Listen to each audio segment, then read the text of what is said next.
Good morning! Wow, ang aga natin sa garden mga langga. Nagdilig tayo. So ngayon, meron akong update. Yung ating nilagyan ng balag na mga ampalaya. Ayun na mga langga sa unahan Ayan, puntahan natin dahil meron na tayong ma-harvest dyan. Mag-harvest tayo. Mayroon na po kasing bunga na pwede na natin ma-harvest. Okay, ayan. Ito yung ating ampalaya. Ayan, naglagay tayo dyan ng mga balot sa ating mga ampalaya kasi ayan, baka mamaya matusok ng mga fruit fly. So ngayon, meron na tayong ma-harvest langga. Wow, meron na tayong ma-harvest ha. Ayun, meron pa pala ditong ayun hindi ko pa nabalot. Ayun babalutin ko pa pala yan ng plastic. Ayun yung mga binalot natin noong nakaraan. Ayan, so maganda yung ating ginawang gapangan ng ating ampalaya dahil gumapang na yung iba dun sa taas. 'Di ba? Kung hindi tayo gumawa ng balag, ang hirap. Kasi yung mga ampalaya kasi talagang gumagapang yan. Ayun umakyat na doon. So ngayon, meron tayong harvestin. Wow, look at that ang ating ampalaya. Oh, may mga ayan. Silipin natin ha. Ang ating ampalaya, lapitan natin. Ayan may bunga. Ayan langga Malaki na Ayan, malaki na.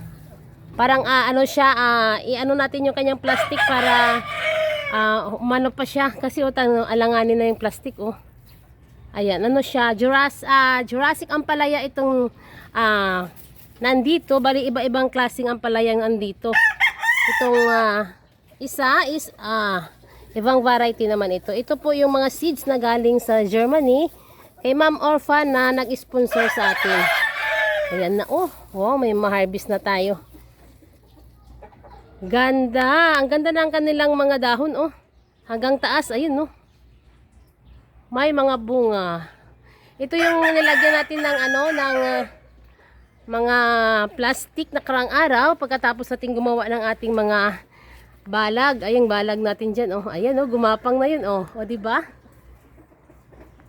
Ayan, wow. Ayan laki na nito nilagyan ko siya ng plastic. Ayan ayan, laki nito parang na nga siya. Mahaba kasi ang ampalaya na galing sa Germany kay Ma'am Orpha. Ayan ayan ang ating ampalaya dyan. Ganda. Ayan. Mag-harvest na tayo ngayon para magluluto tayo ng munggo. Ang ilalagay natin yung ating ampalaya. Ayan, yung ating ampalaya na harvestin ngayon. Ito Ayan. Dalawa yan sila. Dalawa kasi medyo malalaki na. Diba? Kahit papaano mayroon tayong harvest, mag-harvest tayo. Ang ating sili doon, ang daming bunga ng sili Ayun daming bunga na pala Yung ating sili na labuyo, dami namumula. Harvestin ko na rin yan mamaya. Ayan, okay mga langga. Ayan, update na natin at mag-harvest tayo ng ating ampalaya. Yung ating ginawa ng balag ayan ganda. Diba, meron nagagapangan yung ating ampalaya. Umakyat na dun Dito, hindi ko pa masyadong natapos Maghanap pa ako ng kawayan. Mahirap kasi ang kawayan dito. Ang mahal ng kawayan. Ayan, pero bibili tayo ng kawayan para sa ating balag. Dudugtong tayo dyan Kasi yung ampalaya kasi is mahaba ang gapang talaga. Ayan mas ang ating katabi ng ating ampalaya. Ayan, ang laki na ng mga gabi dito langga mga gabi taba ang ating gabi. Wow. Yung ating tubo, ang tangkad na rin. Andun hanggang sa taas na. Ayan, katabi dito tayo naggawa ng balag sa ating ilalim ng ating mga gabi, itong ating mga ampalaya. Ayan, diba sa taas. Ayan ang ating balag ng ating ampalaya. At saka syempre, dito tayo nagtanim. Dito natin inilagay sa ilalim ng ating gabi. Kasi ang gabi, mas gusto niya yung hindi masyadong mainit, 'di ba? Ayan, wow. Okay, tara, ano na tayo. Magluluto tayo ng ating munggo na may ampalaya. Ayan, ang ganda ng dahon.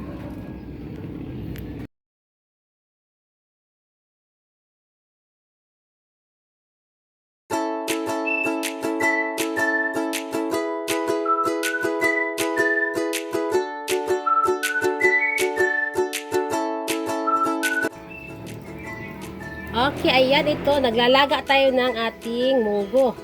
Ang ating munggo na mayroong native na chicken. Yung ating isasahog ngayon is native na manok sa ating munggo. At syempre, ang ating na-harvest, ayan yung ating ampalaya langga. So, kumuha na rin ako ng dahon ng ating ampalaya para sa ating munggo. Ayan ang ating, at saka yung ating okra. Ang ating ulam today is, ayan ang ating na-harvest. Ang ating ampalaya, okra at saka yung ating dahon ng ampalaya sa ating munggo. Sarap yan. Masarap pag bagong harvest yung ating mga gulay. Ayan oh. Masarap kasi fresh na fresh, kaya masarap at nagluto tayo dito sa ating dito tayo nagluto sa ating kahoy kasi naglalaga tayo ng ating munggo. Masarap dito pag nilaga eh.